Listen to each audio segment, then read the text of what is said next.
Bueno, pues vamos a iniciar la sesión de hoy. Es de la materia Administración de Proyectos y sería la unidad 2, que sería lo relacionado a estructura, etapas y contenido. Entonces voy a compartir mi pantalla.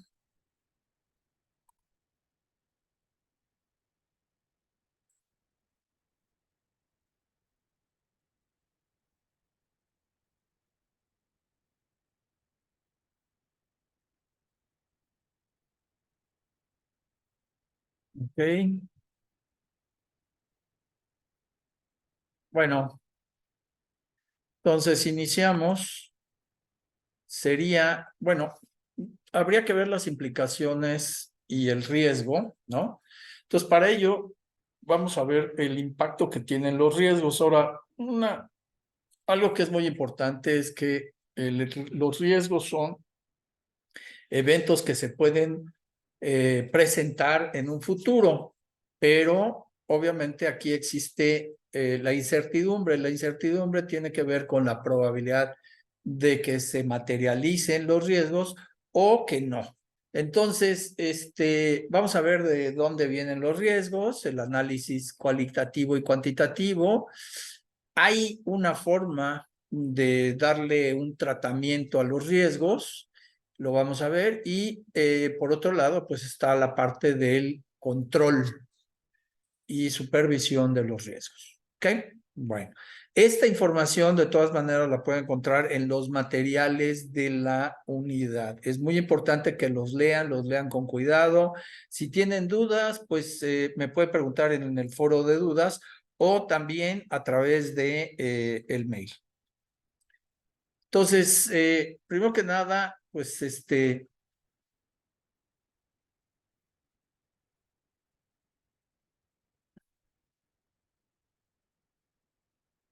buenos días, Mildred. Bueno, entonces hablaba yo de la identificación de riesgos. Entonces hay que identificar de dónde pueden provenir los riesgos, de dónde pueden surgir. Entonces, insisto, estos materiales los pueden encontrar en la unidad. Me voy un poco rápido. Entonces, percepción de riesgo. Primero que nada, un riesgo se percibe como una amenaza. ¿Ok? Algo que puede suceder en un futuro y que se puede materializar. Y que este riesgo al materializarse va a tener un impacto sobre nuestra operación, sobre nuestro proyecto. ¿Ok? Entonces, hay que ver que el riesgo puede manejarse, puede administrarse y ¿cómo se llama? Se le puede dar un tratamiento. ¿Cuáles son algunas de las fuentes de donde podemos tener riesgos? Pues básicamente estamos hablando de la competencia. Pueden venir riesgos generados por la competencia, por los empleados o colaboradores. También pueden venir riesgos provenientes de clientes, de la implantación de nuevas tecnologías o en sí de nuevas tecnologías. También pueden venir por cambios en el entorno, como pueden ser leyes, regulaciones, modificaciones en el entorno, situaciones no previstas como una pandemia, que ya la acabamos de pasar, afortunadamente, etcétera. Los procesos de globalización que también someten a las empresas a presiones y a riesgos que si no son previstos, pues pueden inclusive hasta hacer que desaparezcan, ¿no? Puede venir obviamente de las mismas operaciones, de los procesos, de los proveedores, etcétera, ¿no? Son riesgos que tenemos que identificar. ¿Cómo le hacemos para identificar riesgos, no? Las formas o sistemas que tenemos para identificar riesgos, también algunos de ellos, pues estamos viendo que puede ser a través del análisis de nuestros propios procesos. todos nuestros procesos, si los sometemos a revisión, pues vamos a poder identificar los riesgos potenciales. Luego, también podemos llevar a cabo cuestionarios con nuestro personal, porque nadie más conoce mejor su posición, su responsabilidad, que cada persona que colabora con nosotros. Entonces, por lo tanto, ellos pueden fácilmente, ¿cómo se llama? Detectar estos riesgos y también saber la fuente, el origen y el impacto que esto puede traer. Entonces, es muy valiosa la información que podemos obtener de los colaboradores. También a través de reuniones con grupos de empleados donde se puedan hacer las lluvia de ideas o algún otro método, ¿no? Puede ser a través de entrevistas dirigidas específicamente a ciertas personas en ciertas partes de la organización donde se haya detectado ciertas anomalías. Puede ser a través de workshops o talleres de trabajo y donde pues también surgen este tipo de inquietudes del personal que labora, ¿no? Inclusive este tipo de talleres de trabajo los podemos llevar a cabo con nuestros mismos proveedores, en donde podemos también detectar posibles anomalías. También podemos llevar a cabo este proceso se le llama benchmarking, y lo que hacemos es comparar nuestra organización con otras organizaciones para ver ¿cómo se llama? Y con otras organizaciones, vamos a decir, que tienen mejores o son líderes en los estándares de seguridad. Entonces, por lo tanto, podemos, al hacer esta comparación, podemos darnos cuenta dónde tenemos vulnerabilidades.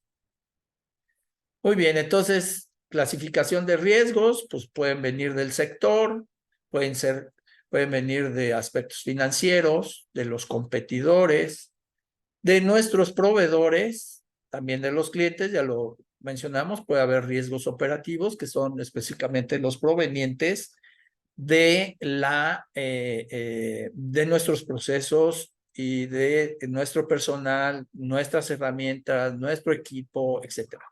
La tecnología también interviene aquí, puede generar algunos riesgos, ya sea en el uso, ¿no? O en la implantación de nuevas tecnologías. Esto puede traer un estrés a la organización y esto también puede generar algún tipo de riesgo. Aquí vienen descritos, no me voy a detener en cada uno de ellos, pero esta información la pueden, como digo, la pueden obtener de lo que sería, ¿cómo se llama? Espérenme tantito, voy a admitir unas personas. Lo pueden obtener de ¿cómo se llama? De los materiales de la unidad. ¿Ok? Bueno, me voy a detener aquí porque esto sí es muy importante y una vez identificados, hay una matriz donde podemos identificar los riesgos, y la matriz, lo que hacemos es un cuadrado, ¿no?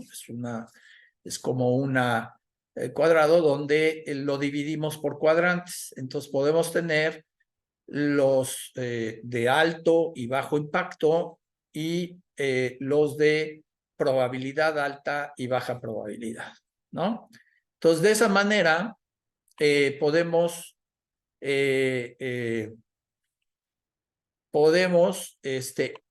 ir ubicando, ¿sí? De acuerdo a la probabilidad de que se dé ese riesgo y de acuerdo al impacto que ese riesgo tenga dentro de la organización. Entonces podemos clasificarlos de tal manera que podamos ver riesgos que puedan impactar y causar un daño catastrófico, que puedan tener un daño alto, pero que no sea catastrófico, o podemos tener un rango medio, donde sí es el impacto fuerte, pero no pone en riesgo a la organización, o un rango menor, donde el impacto pues, puede ser manejado sin ningún otro problema, ¿no? Entonces, en base a eso, pues debemos de manejar lo que se llaman planes de contingencia. Un plan de contingencia, entonces, sería el ver qué tratamiento le vamos a dar a cada tipo de riesgo que ya identificamos en esta matriz, y entonces podemos evitar o eliminarlo. Hay que ver, ¿no? Si podemos evitar o eliminar el riesgo. Entonces, ¿cómo podríamos eliminar o evitar el riesgo? Pues, por ejemplo, si es un riesgo que se da por falta de capacitación o por falta de habilidades de nuestro personal, entonces lo que hay que hacer es capacitarlos, volverlos expertos en lo que ellos hacen, y entonces los riesgos, pues prácticamente se eliminan, ¿no? Un riesgo de esa naturaleza. ¿Qué podríamos hacer también cuando la organización no cuenta con herramientas o mecanismos para poder preservar la seguridad dentro de la organización? Pues lo que hacemos es transferirlo. ¿Qué es esto de transferirlo, el riesgo? Pues, por ejemplo, una empresa que trabaja con químicos, y normalmente los químicos son pues materiales que son de alto riesgo, pues entonces lo que hacemos es que aseguramos nuestra operación. Esa sería una manera de transferir el riesgo, ¿ok? Bueno, luego hay otro tratamiento que le podemos dar en nuestros planes de contingencia, que sería el reducir o mitigar, ¿no? Alguna situación. Entonces, luego las organizaciones, pues por su naturaleza, pues manejan riesgos, conviven con el riesgo, ¿no? Por ejemplo, imagínense los bomberos, es una organización donde viven con el riesgo. Entonces, aquí la forma de mitigar o reducir el riesgo para ellos, para el personal, para los bomberos, pues sería, por ejemplo, dotarlos del equipo necesario para que preserve su integridad. Entonces, lo más posible, porque también no tenemos, no hay en el mundo equipamiento que preserve en su totalidad la integridad de un bombero, pero sí puede reducirlo muchísimo, ¿no? Y puede mitigar los daños. Entonces, esa sería una forma, ¿no? Ese sería un ejemplo. Y aceptar, pues, por ejemplo, no hay forma, ¿no? No hay otra forma de manejarlo, y sabemos que tenemos que vivir con ello, porque pues la naturaleza de la operación es el riesgo, ¿no? Por ejemplo, imaginen una plataforma petrolera o una refinadora de petróleo. Pues ahí estamos hablando que la refinación del petróleo son procesos químicos, y son procesos químicos que utilizan altas presiones, utilizan altas temperaturas, y por lo tanto, pues son operaciones de alto riesgo, ¿no? En algunos casos tenemos la posibilidad, por ejemplo, de que en ciertas situaciones, pues eso se conviertan en bombas, ¿no? Bombas prácticamente en su proceso. Entonces, pero esta parte del negocio, pues es indispensable para poder llevar a cabo la refinación del crudo, del petróleo, ¿no? Del petróleo crudo, y pasarlo a gasolinas, turbocinas, derivados del petróleo, quitarle el azufre, sacar las parafinas y moverlo hacia, por ejemplo, lo que se conoce como química secundaria. Por ejemplo, los compuestos necesarios para poder producir el plástico o los diferentes tipos de plástico, en fin, todo eso pues todo el proceso en sí de refinación comprende, ¿no? Un riesgo, un alto riesgo. Entonces, pero es parte del proceso. Entonces, se tiene que aprender a vivir y se tiene que aprender a controlar y supervisar. ¿Ok? No sé si hay dudas en este momento.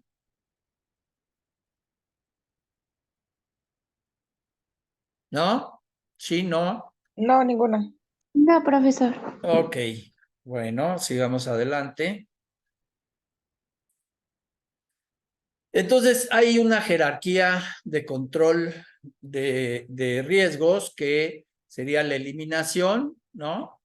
La sustitución, los controles de ingeniería, ¿no? Por ejemplo, aquí en ingeniería, hablando de un proceso, por decir algo como el de refinación de petróleo, pues aquí sería aislar a las personas del peligro lo más posible. Luego sería pues, los controles administrativos, cambiar el modo de trabajo de las personas y la protección del trabajador con equipo de protección personal. Esto estaríamos hablando básicamente de los bomberos, ¿no? Entonces, pues esta es la jerarquía que tenemos. ¿Ok? Entonces, vamos a ver que hay dentro de los alcances, pues hay que marcar los objetivos, las metas que queremos lograr, cuáles son las fases en que debemos de dividir la ejecución del proyecto, las actividades que van a comprender cada fase, las tareas que pueden comprender alguna o todas las actividades, determinar las dependencias. Cuando hablamos de determinar las dependencias es ver una vez terminadas ciertas actividades o tareas, pues en ese momento solamente pueden iniciar otras tareas, ¿no? El ejemplo clásico es que yo no puedo quitar una llanta ponchada del automóvil hasta que yo no haya quitado los birlos, ¿no? Esa sería una dependencia, entonces, de una actividad y de otra. Hay que identificar los tiempos que nos van a tomar la realización de cada actividad, cada tarea, cada fase y por lo tanto del proyecto, los recursos involucrados para llevar a cabo las fases, las actividades y las tareas, quién va a ser el responsable que se va a encargar de cada uno de estos aspectos y cuáles van a ser los recursos que les vamos a asignar a cada uno de los mismos, ¿no? De las fases, actividades y tareas. Entonces, una de las herramientas más utilizadas, más comunes, pues está precisamente el que se llama Microsoft Project. El Microsoft Project lo que hace es, por ejemplo, aquí tenemos la división en fases, tenemos las actividades, aquí viene la duración en días, ¿no? Aquí gráficamente lo podemos ver, aquí vemos las dependencias, esta actividad no inicia hasta que no haya terminado esta, la duración de la fase es esta, ¿no? Entonces va de aquí a acá y comprende estas dos fases. Esta simplemente es una pequeñita de verificación. Pero, por ejemplo, esta pequeñita de verificación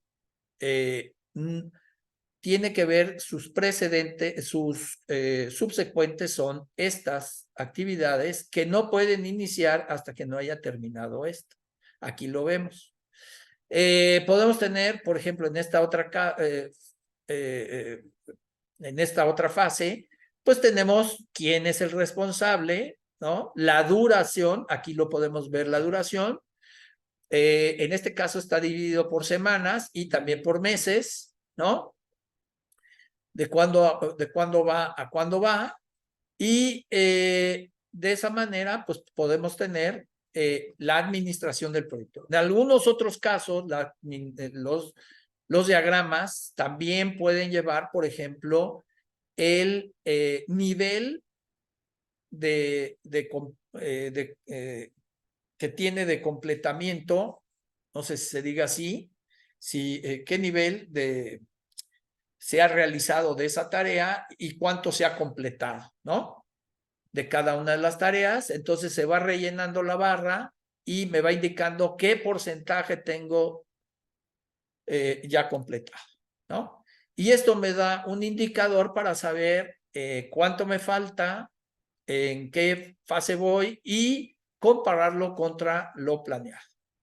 Entonces, tengo responsables, tengo tiempos, tengo recursos, porque también a cada uno de estas tareas o de estas actividades les puedo agregar, ¿no? Aquí en otra, ¿cómo se llama? En otra columna, le puedo agregar el presupuesto asignado o los recursos asignados. Y entonces, en base al presupuesto ejecutado, pues yo puedo ver efectivamente si voy en tiempo, si voy de acuerdo a lo presupuestado, si ya me excedí o si estoy por abajo de lo presupuestado, y entonces puedo yo analizar cada una de las tareas y ver qué es lo que está pasando para poder entonces corregir y verificar que la calidad en el proceso se está cumpliendo para que el resultado tenga la calidad esperada. Y obviamente no haya desfases en el tiempo.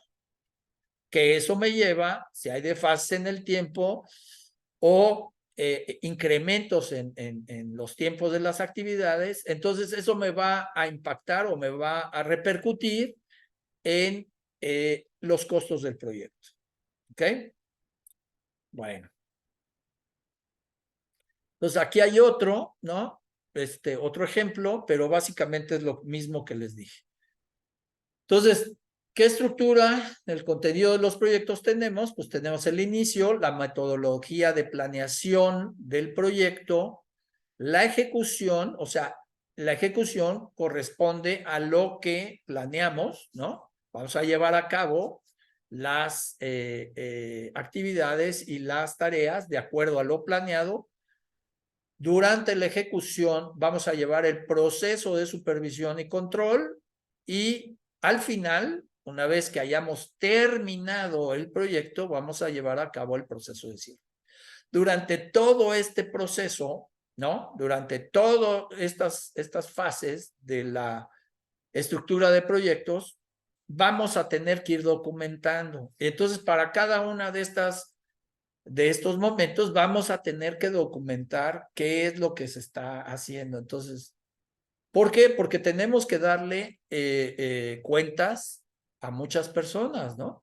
Muchas personas nos van a preguntar, nuestros jefes, los jefes de nuestros jefes o nuestros clientes o alguien nos va a decir, ¿cómo vamos?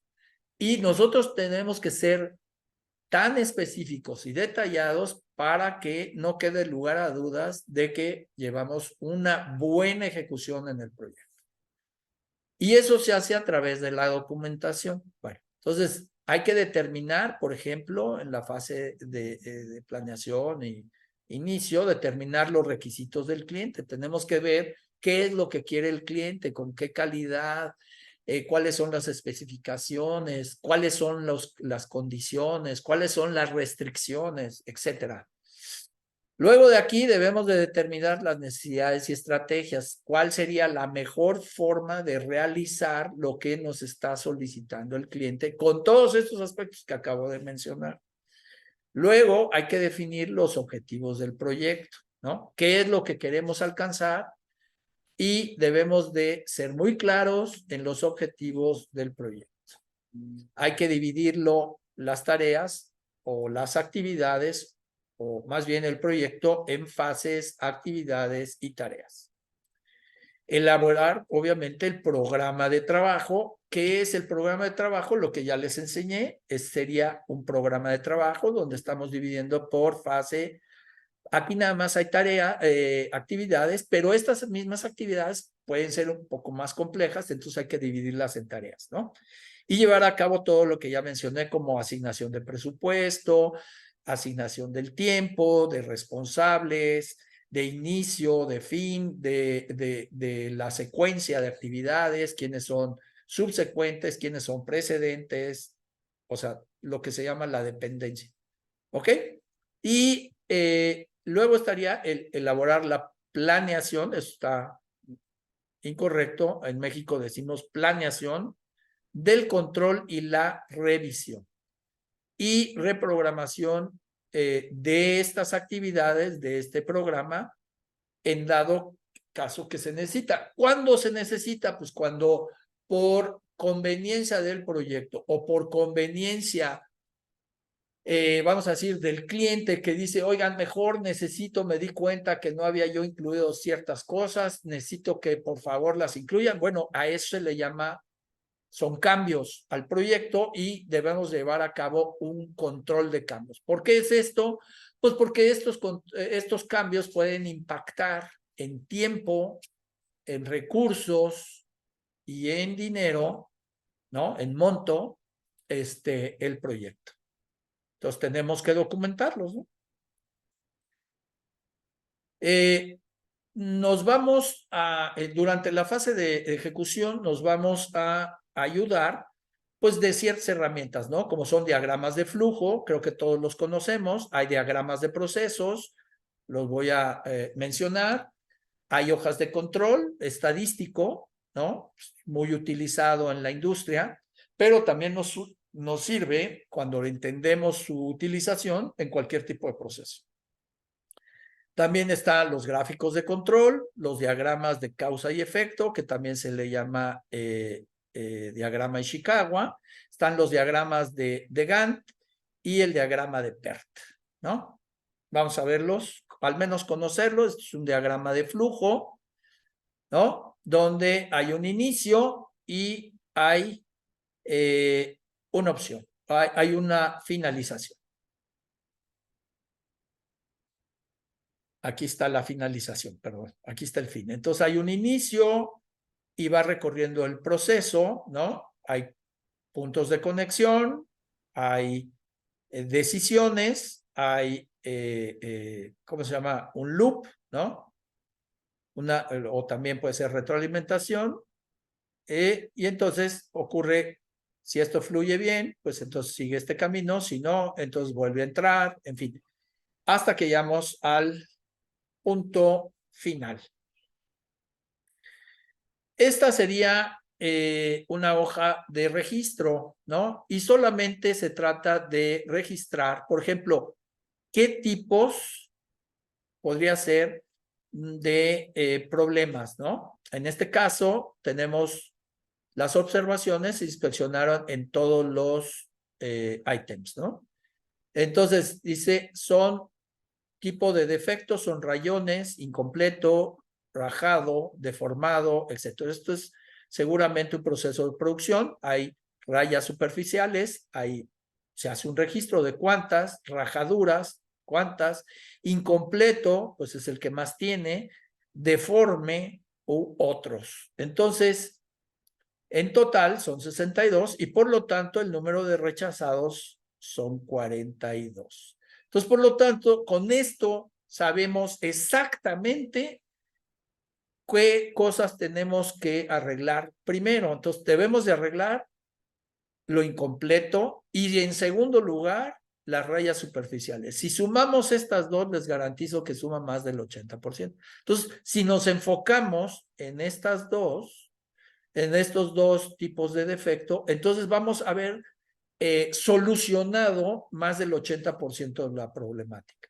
Después continuaremos con un proceso similar para luego solucionar esta de rajaduras y otros. Y de esa manera vamos reduciendo hasta llegar a 0 el número de defectos. Este es el proceso podría ser de producción o lo que sea, ¿no? Este es, por ejemplo, una gráfica de control. La gráfica de control tenemos, por ejemplo, el límite superior y el límite inferior. Y lo que hacemos es que esto podría ser lotes o días. Y lo que hacemos es ver, tomamos ciertos datos de esos lotes y vemos, ¿no? Si esta información, por ejemplo, si están dentro de especificación o si están en el límite de especificación o si están fuera de la norma. ¿Cuántas veces? Entonces, si están fuera de la norma, hay que ver en qué lote, en este caso, en qué lote sucedió, cuándo sucedió, en qué turno sucedió, qué operadores estaban en ese momento y ver entonces las causas, ver el equipo, el personal, el proceso, la materia prima, etcétera, para poder corregir estos problemas. Mientras esto no se salga de control, entonces estamos dentro de especificación. ¿Qué significa? Que estamos dentro de lo admitido o de lo permitido. Entonces, si estamos fuera, pues entonces estamos fuera de especificación y es la zona de rechazo. Aquí también tenemos, pues ya vimos, ¿no? Un diagrama de Gantt, esto se le llama un diagrama de Gantt. No me va a detener mucho, donde tenemos las tareas, las actividades, las fases, tenemos la escala de tiempo, tenemos las actividades, tenemos el porcentaje de avance, tenemos los precedentes y los subsecuentes, tenemos lo que se llama milestones o metas intermedias, las dependencias, etcétera, ¿no? Ya lo vimos. Este sería un diagrama de PERT, en donde el diagrama de PERT lo que sucede es que esas mismas actividades las podemos graficar de esta manera.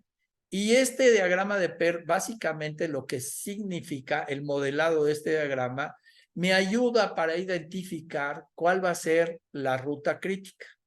La ruta crítica es básicamente la que me va a indicar el tiempo que va a tardar el proyecto. Y otra cosa muy importante, la ruta crítica no me puedo retrasar en ninguna de las actividades que están dentro de la ruta crítica, porque si no, entonces el proyecto se retrasaría. Para eso me sirve este tipo de diagramas. Aquí tenemos otro tipo de diagrama PERT, pero básicamente es lo mismo que el anterior. Y las actividades de control, pues tenemos aquí, pues vigilar las desviaciones del plan, pues para corregirlas. Permítanme, ya vamos a finalizar. Hay acciones correctivas, recibir y evaluar cambios solicitados. Vamos a evaluarlos para ver cuál va a ser su impacto. Cambiar calendarios en caso de que se requiera, adaptar recursos, ¿no? Asignar más recursos o retirar recursos como según se necesite, regresar a la etapa de planeación para hacer ciertos ajustes si es que los cambios solicitados son muy grandes y tienen impactos muy mayores. Hay que conservar los costos de acuerdo a lo presupuestado. Una de las cosas que no se puede perder de vista es la calidad y el control de ella. Y por obvio, pues lo que yo les decía, toda la documentación pues, es relacionada con los informes que que se van produciendo a lo largo de todo el proyecto. Y obviamente mantener la comunicación hacia todos los niveles y todos los participantes del proyecto. El cierre del proyecto, pues hay que el reconocimiento de logros, resultados, cierre de las actividades y dispersión del equipo, el aprendizaje de la experiencia, es una bitácora, ¿no? Para saber qué sucedió, en qué momento, quién lo produjo, qué faltó y qué sobró, etcétera, ¿no? Todo aquí viene en esa bitácora. Revisión de procesos y resultados, redacción del informe final, ¿no? Hacia el cliente o la dirección general para futuras experiencias y vendrían las auditorías para identificar posibles errores, omisiones, etcétera, ¿no? Y darle una profesionalización a la administración de proyectos. ¿Alguna duda? ¿Preguntas?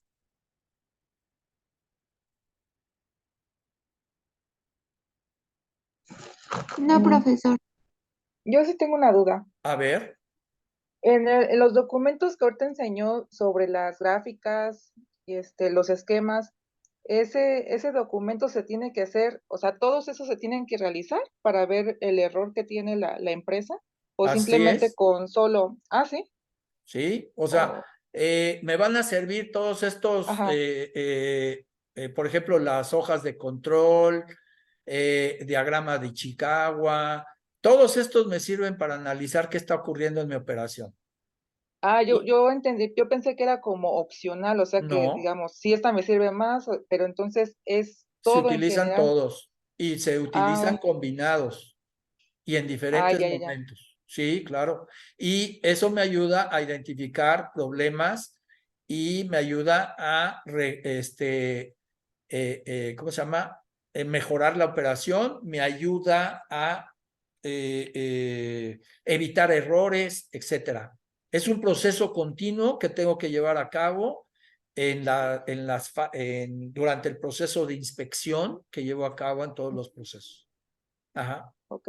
Y todos esos planes son los que más se usan en las empresas. Sí, hay otros más sofisticados, pero básicamente, por ejemplo, el control estadístico, ya no lo mencioné, pero es un control que es mucho más avanzado y es, por ejemplo, el que hace que permita ver tendencias y anticiparme a errores, a que se produzcan errores y entonces corregir esas causas y mantener el proceso dentro de los límites esperados.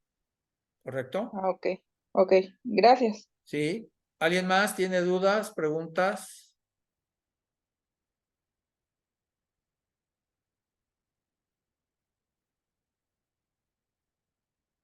No sé a qué te refieres con el HACCP. Si me los pudieras comentar qué es el HCCP, por favor, Mildred.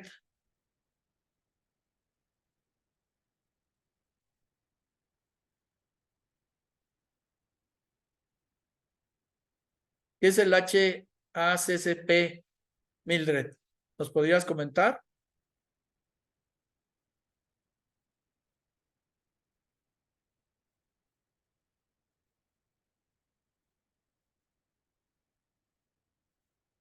Bueno, yo creo que o no me oye o no está Mildred. Bueno, ¿alguna otra pregunta? ¿Alguna duda? No, ninguna, gracias. ¿Por qué no, Mildred, por qué no utilizas estás en el trabajo? Bueno, pueden checar el chat. Ella lo que dice es que es identificar los peligros relacionados con la seguridad del consumidor que puedan ocurrir en la cadena alimentaria, estableciendo los procesos de control para garantizar la inocuidad del producto. Correcto. Básicamente, entonces estamos utilizando aquí hay una herramienta específica que seguramente utiliza algunas o algunas otras herramientas de las mostradas en un proceso específico para la industria alimentaria. ¿Ok? Para garantizar, este mismo proceso seguramente es muy parecido al que se utiliza en la industria farmacéutica.